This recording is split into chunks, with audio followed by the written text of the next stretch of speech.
지금 한국 증시 말 그대로 줄다리기가 아주 팽팽합니다. 한쪽에서는 AI라는 엄청난 힘이 코스피를 사상 최고치로 막 끌어올리고 있는데 다른 한쪽에서는 잠깐만 하면서 미국발 금융 리스크가 발목을 꽉 잡고 있단 말이죠. 오늘 이 두 거대한 힘이 맞붙었을 때 과연 어느 쪽이 이길지 한번 제대로 짚어보겠습니다. 이걸 한번 보세요. 온도 차이가 정말 엄청나죠? 왼쪽에서는 우리 코스피가 이제 4천 간다 하면서 막 불을 뿜고 있는데 오른쪽을 보면 간밤에 미국 증시는 그냥 파랗게 얼어붙었습니다. 다우, 나스닥, S&P 500 할 것 없이 다요. 뭐 때문이냐? 바로 지역은행이 무너질지도 모른다는 공포감 때문이었어요. 정말 완전히 딴 세상 얘기 같죠?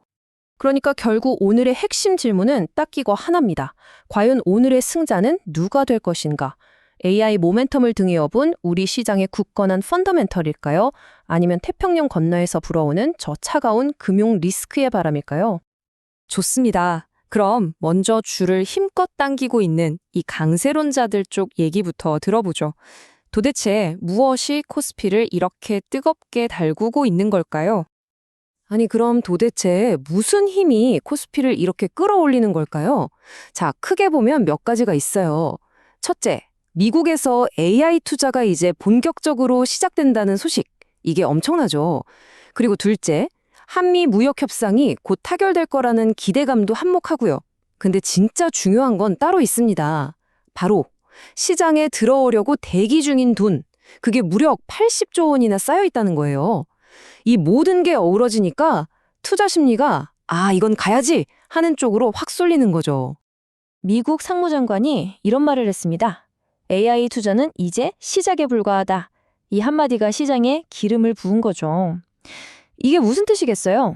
바로 삼성전자나 SK하이닉스 같은 우리 반도체 기업들한테는 앞으로 정말 어마어마한 기회가 열릴 거라는 아주 강력한 시그널인 셈입니다. 80조 원. 이게 그냥 80조가 아니고요. 투자자들이 나 이제 주식 살 거야 하고 증권 계좌에 미리 넣어둔 돈, 바로 투자자 예탁금입니다. 이게 역대 최대치예요. 무슨 말이냐면 시장에 조금이라도 출렁이면 이때다 하고 들어올 총알이 어마어마하게 장전되어 있다는 뜻입니다. 이건 그냥 막연한 기대감이 아니라 아주 실질적인 힘이죠. 자, 그럼 이제 줄다리기 반대편으로 한번 가보겠습니다. 시장을 아래로 질질 끌어내리려는 저 힘. 네, 바로 미국에서부터 몰려오는 먹구름입니다. 미국 쪽에서 들려오는 악재는 이런 것들입니다. 자이언스뱅코프라는 지역은행이 흔들린다 이런 소식이 나오니까 이러다 돈줄 막히는 거 아니야? 하는 신용경색 공포가 확 퍼지고 있어요. 특히 이런 분위기는 돈 빌리기 어려운 중소형주들한테는 완전 직격탄이거든요. 그래서 실제로 중소형주 중심의 러셀 2000 지수는 2% 넘게 뚝 떨어졌고요. 여기에다 한미 무역 협상 막판에 미국이 좀 무리한 요구를 했다더라. 이런 루머까지 돌면서 불확실성을 더 키우고 있는 상황입니다. 자꾸 신용경색 하니까 좀 어렵게 들리실 수도 있는데 이게 왜 무섭냐면요. 우리 몸의 혈관 같은 거예요. 돈이 피처럼 돌아야 경제가 사는데 신용경색은 이 혈관이 꽉 막혀버리는 일종의 동맥경화 같은 겁니다. 은행들이 불안하니까 돈줄을 꽉 잠가버리는 거죠. 그럼 기업들은 당장 돈이 급한데 빌릴 데가 없잖아요. 그러니까 사업도 못하고 월급도 주기 힘들어지고 이게 심해지면 경제 전체가 그냥 써버리는 정말 최악의 시나리오 중 하나라서 시장이 벌벌 떠는 겁니다. 자, 그럼 이 거대한 두 힘, 상승 동력과 하락 리스크가 오늘 시장 안에서 딱 마주치면 어떤 그림이 그려질까요? 시간대별로 한번 예상 시나리오를 짜보겠습니다. 오늘 하루의 흐름을 한번 예측해 볼게요. 자, 아침 9시 장이 딱 열리면 간밤 미국 시장 충격 때문에 아마 살짝 마이너스로 시작할 수 있어요. 하지만 바로 그때 반도체 싸졌네? 자동차 싸졌네? 하면서 저가 매수세가 유입될 겁니다. 그리고 10시쯤 되면 종목별로 길이 갈릴 텐데요. 특히 무역협상 기대감이 살아있는 자동차 쪽은 계속 강한 모습을 보일 가능성이 높습니다.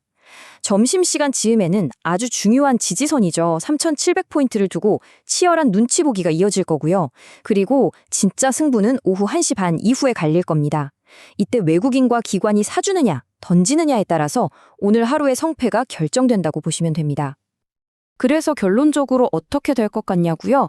여러 가지 리스크가 있는 건 사실이지만 그걸 다 막아낼 만큼 지금 우리 시장의 체력이 워낙 좋습니다. 그래서 큰 폭의 하락보다는 핵심 지지선인 3,700포인트는 어떻게든 지켜내는 그런 꿋꿋한 모습을 보여줄 가능성이 훨씬 높다고 봅니다. 그렇다면 이렇게 복잡한 상황에서 우리는 어떤 종목을 눈여겨보고 또 어떤 점을 조심해야 할까요? 핵심 섹터별로 투자 전략을 한번 짜보겠습니다. 섹터별로 보면 그림이 명확하게 그려집니다. 우선 자동차와 반도체. 여기는 한미 무역 협상에 AI 투자라는 쌍끌이 엔진을 달고 있으니까 전망이 가장 밝다고 할 수 있죠. 증권주도 시장이 뜨거워지면 거래 대금이 늘어나니까 당연히 실적이 좋아질 거란 기대가 있고요. 반면에 코스닥에 있는 소형주들은 아까 말씀드린 신용 경색 같은 이슈에 굉장히 민감할 수 있으니 조금 조심할 필요가 있습니다. 마지막으로 금이나 중국 관련주는 지금처럼 시장이 좀 불안할 때 일종의 방어주 개념으로 접근하는 게 현명해 보입니다. 자, 그럼 우리는 어떻게 해야 할까요? 전략은 딱 두 가지로 정리해 볼 수 있겠습니다. 첫째, 핵심 주도주, 그러니까 자동차나 반도체 같은 건 꽉 붙들고 가자는 겁니다. 오히려 시장이 살짝 흔들려서 얘네 주가가 내려온다?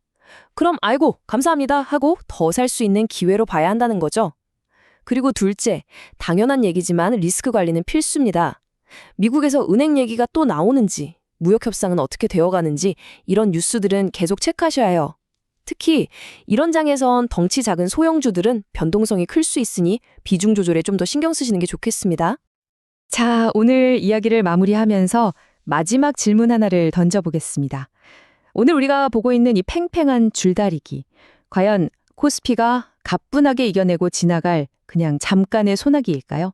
아니면 앞으로 계속될 글로벌 리스크와 우리 시장의 펀더멘털 간의 훨씬 더 긴 싸움, 그 시작을 알리는 서막일까요? 이 질문에 대한 답을 우리 모두가 함께 지켜봐야 할 것 같습니다.